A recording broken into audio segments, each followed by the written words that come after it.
Hello, my crafty friends. I hope you're having a fabulous day.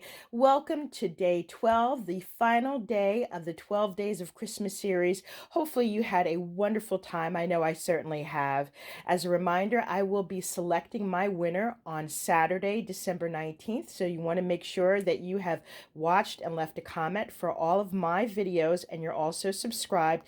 And you must be a visible subscriber for Rosa Kelly Scrapbooking, Deb Adams from Creative Life, and Michelle Randolph from Shabby Chic Chick. We will be checking to see that you have left a comment for all of the videos. Now, for this showstopper project, I have saved the best for last. I have created this 25-day Christmas tree advent calendar using a new digital file by MYSCRAPCHICK. Paper collection that I used is by Craft Smart, and it's called Christmas Plaids. I love using plaids during Christmas. I just think it's a very elegant touch.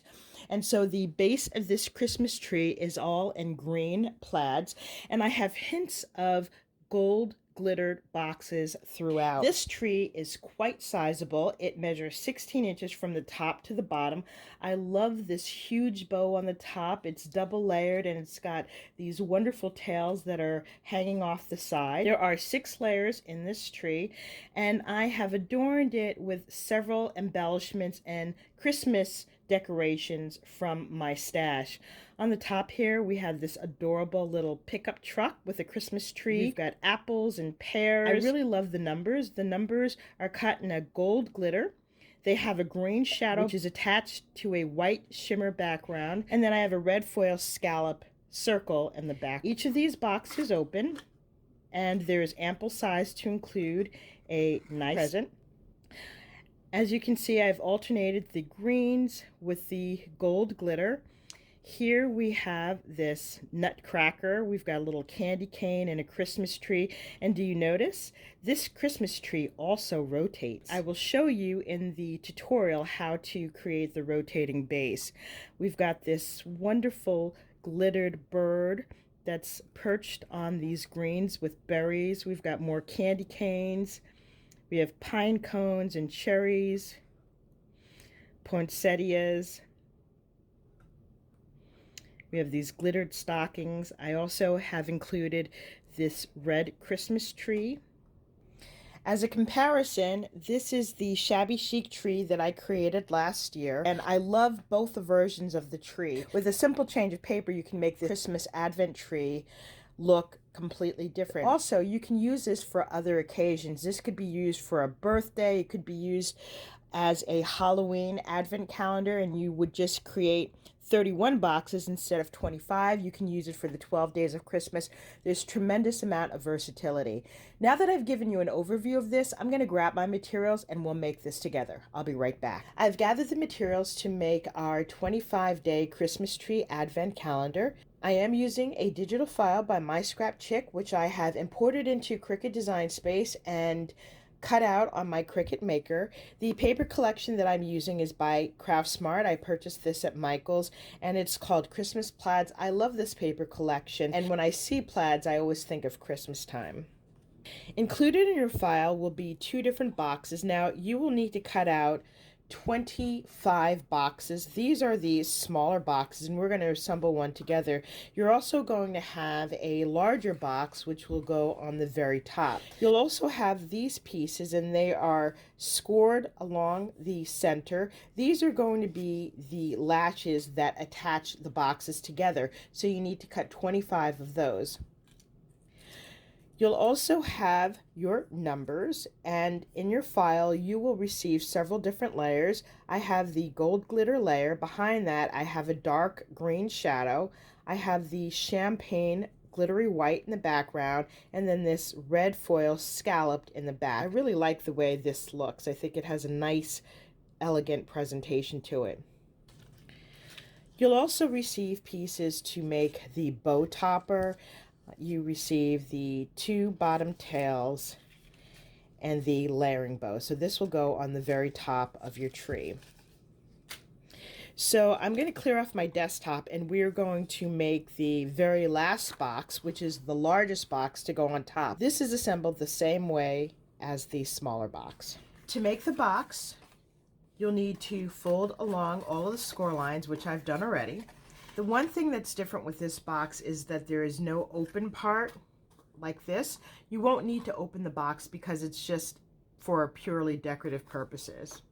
So what we're going to do is grab the box, this is a lid, and we're going to glue these panels on just like so to create a little box, okay? So we will put glue on this tab here, glue that into place. And as this is drying, you want to turn it over and burnish it with your fingers or a bone folder. And then you want to glue on the next tab. Okay. And then we're going to glue on these last two tabs here. And we're going to fold these in at the same time. And then you just want to line it up next to the score mark. Okay, and then we can close our box. So this is the top box, and you can see that it is slightly larger than the smaller box. Next, what we need to do is assemble the boxes. I've assembled the boxes for the bottom layer, and to make this stack, on the first level, you're going to have 7 boxes. On the second level, you're going to have 6 boxes, and then 5 boxes, 4, 3, and then 1 box. So that is the order that you will have. So you'll have 6 layers. In order to attach the boxes together, we have these little hinges. And so what you're going to do is put glue on one side, and we're going to align that on the back of the box. So you have your cutout here. This is the front of the box, just like so. And we're going to put this flap right against the score line to the back of the box. You can either center it or you can have it attached to the bottom. Then you want to put glue on the second hinge, and we're going to attach the second box right next to it. So this is what it looks like from the front, and this is the way it looks from the back. So let's go ahead and attach all of the boxes so that they are in a circle. So we have our first layer completed with the 7 boxes. One thing that I wanted to point out about the hinges is that you should save the leftover scrap paper from these boxes. Let me show you. This is one page that I've cut out 2 boxes on, but I've cut the hinges here, here, and on this side. So you don't want to waste this paper. You can use it to create all of the hinges that you need to create the box. Okay, so let's finish assembling each of the layers. Now that we have all of the boxes attached, before we glue on each of the layers, I want to create a base. So I have cut out a piece of black chipboard that measures 10 inches. And this is a black 2mm chipboard. I've also cut out a piece of decorative cardstock. So the tree will be resting on the base just like so, and this will be the tree skirt. I also want to create an element that allows the tree to rotate. So I have cut another piece of black chipboard and covered it with designer cardstock. This is 8 inches, and I have another piece which is 6 inches. I have found the center of the 8-inch piece. I've stuck in a brad in the center. The bottom piece we don't need to add decorative paper to because it's going to be covered. So I'm going to feed the brad through this smaller piece of chipboard, and I'm going to fold back the little prongs here and make it as flat as I can. And then I'm going to put a piece of tape to cover up these prongs here. I have attached the tape, and as you can see, this piece freely turns around just like so. So now what we're going to do is we're only going to put glue on this smaller piece. You don't want to put it on this outer rim, otherwise it won't turn. But you want to get good glue coverage on the center of this piece right here, and then we're going to center it on our base. And then we will glue the base of the tree to the center. Okay, and then this will turn, as you can see, just like so. So I'm going to put my glue on this inner circle. Okay, and I'm going to set this down in the center. I'm going to eyeball it. If you want to be exact, you can go ahead and measure it. I'm going to give this time to dry, and then we'll start to glue down our first layer. Now we're going to glue the first layer on, and we're going to put glue on the inner part of the boxes, okay?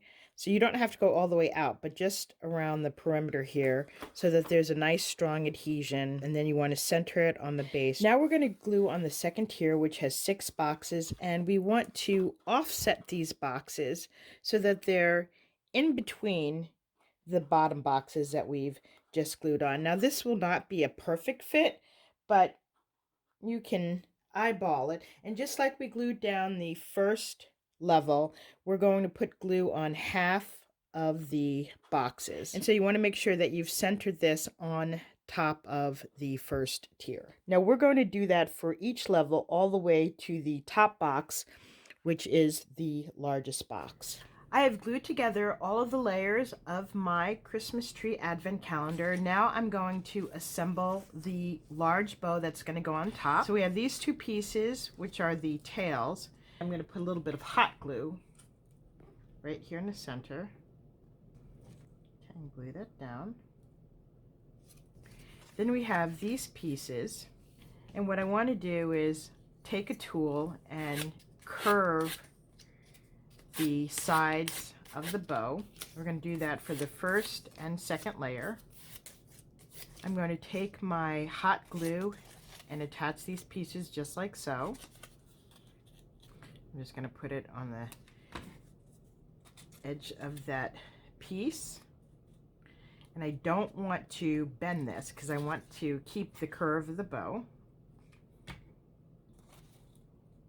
Okay, and then I'm going to take this piece, and this is going to fit right on top, but I'm not going to glue it all the way down. So I'm just going to glue it in the center and then attach it so that you have this nice piece that looks like this. Okay, so I'm just going to put this right in the center.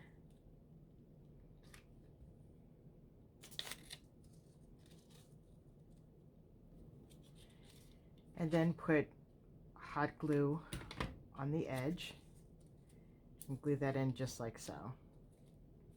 It makes a pretty bow.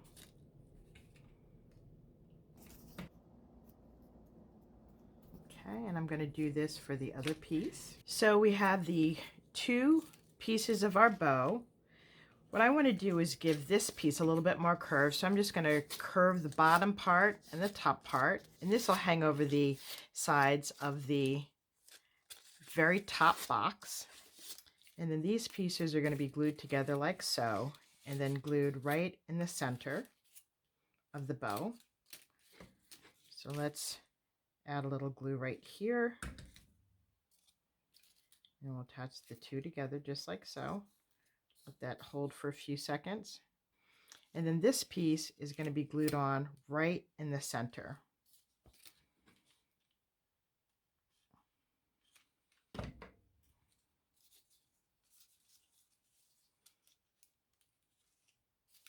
And then the finishing piece is the center. So we're going to just put a little glue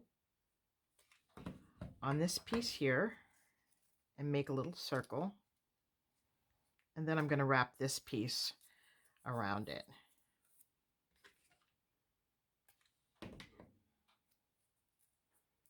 To close it up. Okay, and then this piece is going to be glued right in the center. And stick this down. And there is our bow, and that's going to go on top of our tree. So I'm going to attach the bow onto this large box, and then I'm going to randomly attach these numbers on the boxes.